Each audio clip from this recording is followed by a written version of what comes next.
اسلامی تحریکات عہد جدید کا آج یونٹ 7 ہے، پاکستان کی سیاسی و مذہبی تحریکات، اور اس یونٹ 7 میں ہم سب سے پہلے پوائنٹ 1 ڈسکس کریں گے تحریک پاکستان کا دینی و فکری پس منظر، اور اس کے بعد پوائنٹ 2 ہے علماء کے متفقہ 22 نکات، اس کا تذکرہ کریں گے۔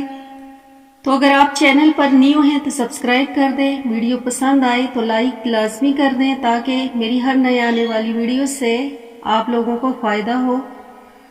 تو برصغیر پاک ہند میں ملت اسلامیہ کے تحفظ اور اسلامی بیداری اور غلبہ دین کی بحالی کے لیے علماء اور صوفیاء اکرام کی خدمات بہت نمایاں ہیں۔ صوفیاء اکرام نے جہاں تزکیہ ذات اور شخصی کردار کی عظمت سے وسیع انفرادی اور اجتماعی زندگی کو متاثر کیا، وہاں علماء اکرام نے اسلامی تعلیمات کی حقانیت، ابدیت اور افاقیت کو دلائل و براہین سے واضح کیا اور دین اسلام کی عظمت اور ملت اسلامیہ کے تحفظ کے لیے فکری اور علمی اور عملی سطح پر اپنی ذمہ داریاں نبھائیں۔ پھر 18ویں صدی عیسوی میں ہندوستان میں مسلم اقتدار کا خاتمہ ہوا اور مغربی استعمار نے غلبہ اقتدار حاصل کر لیے۔ کیونکہ مغربی سامراجیت نے اقتدار مسلمانوں سے چھینا تھا، اس لیے مسلمانوں اور خصوصاً علماء کے ساتھ ان کا رویہ اچھا نہیں تھا۔ وہ اقتدار کو ہٹانے اور ختم کرنے کی کوشش میں تھے، جس سے اسلامیت کا اظہار ہوتا ہے اور جو ملت کے اتحاد و اتفاق کا سبب ہے۔ چنانچہ 1857 کی جنگ آزادی سے لے کر قیام پاکستان تک علماء اکرام نے اسلامی نظریہ کی بحالی بے مثال اور بے نظیر کردار ادا کیا۔ تحریک جہاد، تحریک مناظرہ، تحریک ختم نبوت یا تحریک خلافت ہر سطح پر امت کے احیاء اور اسلام کی بقا کے لیے بے مثال قربانیاں دیں۔ تحریک پاکستان کو ایک فکری اور نظریاتی رنگ دینے میں اولین کردار علماء کا ہی تھا۔ حضرت علامہ اقبال کے خواب کو عملی شکل دینے کے لیے جب باقاعدہ تحریک چلی اور اس کو پاکستان کا مطلب کیا لا الہ الا اللہ کو نظریاتی تشخیص علماء اکرام نے دی۔ چنانچہ حضرت مولانا سید شبیر احمد عثمانی، پیر سید جماعت علی شاہ، علامہ شاہ عبدالحلیم صدیقی، شیر بنگال فضل حق اور ہر مکاتب فکر کے علماء نے بڑھ چڑھ کر اس میں حصہ لیا اور دنیا کے نقشے پر ایک خالص نظریاتی مملکت اسلامیہ جمہوریہ پاکستان مورز وجود میں آ گئی۔ پاکستان ایک نظریے کی بنا پر مورز وجود آیا، وہ نظریہ اور تحریک اسلامی نظام کا عملی نفاذ تھا۔ چنانچہ قائد اعظم نے اپنے خطبات اور تقاریر میں اس کی نظریاتی اساس کی ترجمانی کی ہے اور فرمایا ہے کہ پاکستان کے قیام کا مقصد ایک ایسی ریاست کی تشکیل ہے جس میں اسلام کی معاشی معاشرتی تعلیمات کا عملی مظاہرہ ہو اور مسلمان اسلامی روایات اور اقتدار کے مطابق زندگی بسر کر سکیں گے۔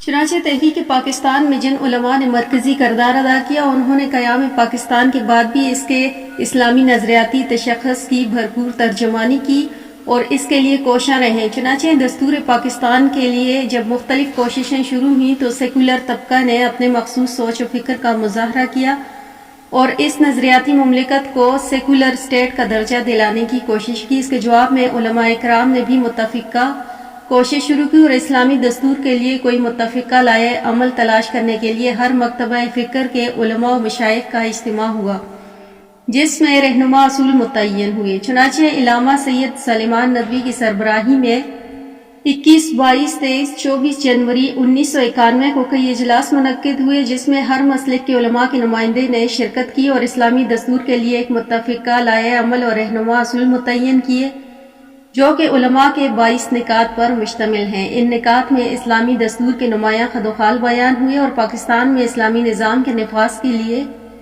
بنیادی خطوط کی نشاندہی کی گئی۔ پاکستان کی تمام دینی جماعتوں کا ملکی سیاست میں اپنا اپنا کردار اور جدوجہد ہے۔ ہر جماعت کی ایک اپنی سیاسی تاریخ اور تجربہ ہے۔ یہ جماعتیں اسلام کے نفاذ کے لیے کوشاں ہیں۔ انہوں نے مغرب کی سامراجی اور استعماری طاقتوں کے ثقافتی تسلط سے بچنے کے لیے ایک مزاحمتی قوت کے طور پر نمایاں کردار ادا کیا۔ ان دینی جماعتوں کی فکر اساس میں بہت سی مشترک اقدار ہیں، جس طرح ان کے منشور و مقاصد کے دائرہ کار مختلف سطح کی وسعت کے حامل ہیں۔ پھر اس کے بعد ہم بات کرتے ہیں علماء کے 22 نکات کی۔ قیام پاکستان کے بعد یہاں کی مذہبی اور دینی تحریکات نے دستور اسلامی کی تدوین کے لیے متفقہ لائے عمل اپنایا اور پاکستان کو اسلامی ریاست کا ایک نمونہ قرار دیتے ہوئے مشترکہ کوششیں کی۔ اولین کوشش تو یہ تھی کہ ایسے مشترکہ نکات کو پیش کیا جائے جو اسلامی نظام کے نفاذ کے لیے مؤثر ہوں۔ چنانچہ 21, 22, 23 اور 24 جنوری 1951 کو کراچی میں مولانا سید سلیمان ندوی کی زیر صدارت تمام مذہبی جماعتوں نے 22 نکات پر اتفاق کیا۔ نمبر 1 تو یہ تھا کہ اصل حاکم تشریع و تکوینی حیثیت سے اللہ تعالیٰ کی ہے۔ نمبر 2 تھا ملک کا قانون و کتاب سنت پر مبنی ہوگا اور کوئی ایسا قانون نہ بنایا جا سکے گا، نہ کوئی ایسا حکم ہوگا جو کتاب و سنت کے خلاف ہو۔ اگر ملک میں پہلے سے کوئی ایسے قوانین جاری ہوں جو کتاب و سنت کے خلاف ہوں تو اس کی تصدیق بھی ضروری ہے، معینہ مدت کے اندر ممنوع یا شریعت کے مطابق تبدیل کر دیے جائیں گے۔ پھر نمبر 3 پہ تھا کہ مملکت کسی جغرافیائی، نسلی، لسانی یا کسی اور تصور پر نہیں بلکہ اس اصول اور مقاصد پر مبنی ہوگی جن کی اساس اسلام کا پیش کیا ہوا ضابطۂ حیات ہو۔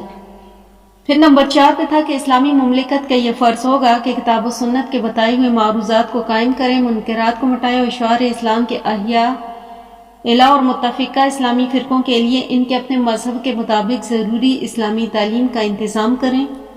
پھر نمبر 5 پہ تھا اسلامی مملکت کا یہ فرض ہوگا کہ وہ مسلمانان عالم کے رشتہ اتحاد اور اخوت کو قوی سے قوی تر کرنے اور ریاست کے مسلم باشندوں کے درمیان عصبیت جاہلیہ کی بنیادوں پر نسلی، لسانی، علاقائی یا دیگری مادی امتیازات کے ابھرنے کی راہیں مسدود کر کے ملت اسلامیہ کی وحدت کے تحفظ و استحکام کا انتظام کریں۔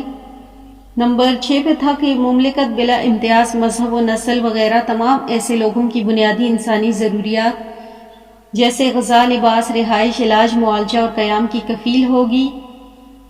پھر اس کے بعد 7 پہ تھا کہ باشندگان ملک کو وہ تمام حقوق حاصل ہوں گے جو شریعت اسلامیہ نے ان کو عطا کیے، یعنی حدود قانون کے اندر تحفظ جان و مال و آبرو کا، پھر آزادی مذہب و مسلک، آزادی عبادات، آزادی ذات، آزادی اظہار رائے، پھر آزادی نقل و حرکت، آزادی اجتماع، آزادی اکتساب رزق، پھر ترقی کے مواقع میں یکسانی، پھر رفاہی ادارات۔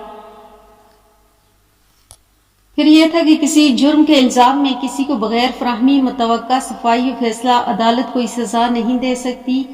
پھر نمبر 8 پہ تھا کہ مسلمان اسلامی فرقوں کو حدود و قانون کے اندر پوری مذہبی آزادی حاصل ہوگی، انہیں اپنے مذہب کی تعلیم دینے کا پورا حق ہوگا، وہ اپنے خیالات کی آزادی کے ساتھ اشاعت کر سکیں گے، ان کی شخصی معاملات کا فیصلہ ان کے اپنے فقہی مذہب کے مطابق ہوں گے اور ایسا انتظام کرنا مناسب ہوگا کہ انہی کے قاضی یہ فیصلہ کریں گے۔ پھر نمبر 9 پہ تھا کہ غیر مسلم باشندگان مملکت سے حدود شریعت کے اندر معاہدات کیے گئے ان کی پابندی لازمی ہوگی، اور جن حقوق شہری کا ذکر دفعہ نمبر 7 میں کیا گیا ان میں غیر مسلم باشندگان ملک کے برابر شریک ہوں گے۔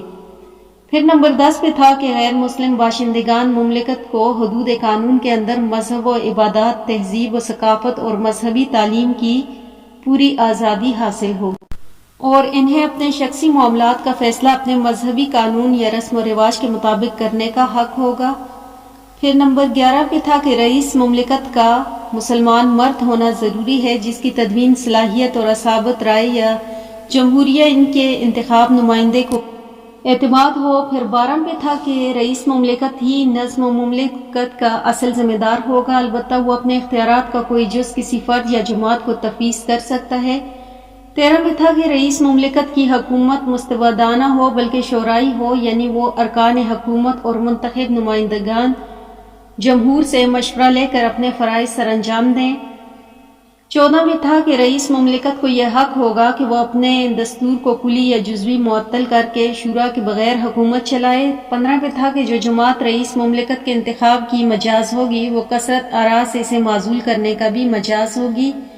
16 میں تھا کہ رئیس مملکت شہری حقوق میں عامت المسلمین کے برابر ہوگا اور قانون مؤاخذہ سے بالاتر نہ ہوگا۔ 17 پہ تھا کہ ارکان و اعمال حکومت اور عام شہری کے لیے ایسا ہی قانون و ضابط ہوگا اور دونوں پر عام عدالتیں اس کو نافذ کریں گی۔ 18 میں تھا کہ محکمہ عدلیہ محکمہ انتظامیہ سے علیحدہ وہ آزاد ہوگا تاکہ عدلیہ اپنے فرائض کی انجام دہی میں ہیئت انتظامیہ سے اثر پذیر نہ ہوگا۔ پھر 19 پہ تھا کہ ایسے افکار و نظریات کی تبلیغ و اشاعت ممنوع ہوگی جو مملکت اسلامیہ کے اساس اور اصول و مبادی کے اندحام کا باعث ہو۔ 20 پہ تھا کہ ملک کے مختلف ولایات و اقطاع مملکت وحدہ کے اجزاء انتظامی متصور ہوں گے، ان کی حیثیت نسلی، لسانی یا قبائلی وحدہ جات کی نہیں ہوگی بلکہ محض انتظامی علاقوں کی ہوگی، جنہیں انتظامی اختیارات کی پیش نظر مرکز کی سیادت کے تابع انتظامی اختیارات سپرد کرنا جائز ہوگا، انہیں مرکز سے علیحدگی کا حق نہیں حاصل ہوگا۔ پھر 21 پہ تھا کہ دستور کی کوئی ایسی تعبیر نہ ہوگی جو قرآن و سنت کے منافی ہو۔ ان متفقہ قراردادوں کو تمام دینی جماعتوں نے اپنے منشور و مقاصد میں شامل کیا اور اپنے اپنے دستور کا حصہ بنایا۔ اس سے اس کی اہمیت کا اندازہ لگایا جا سکتا ہے۔ تو یہ تھے علماء کے 22 نکات۔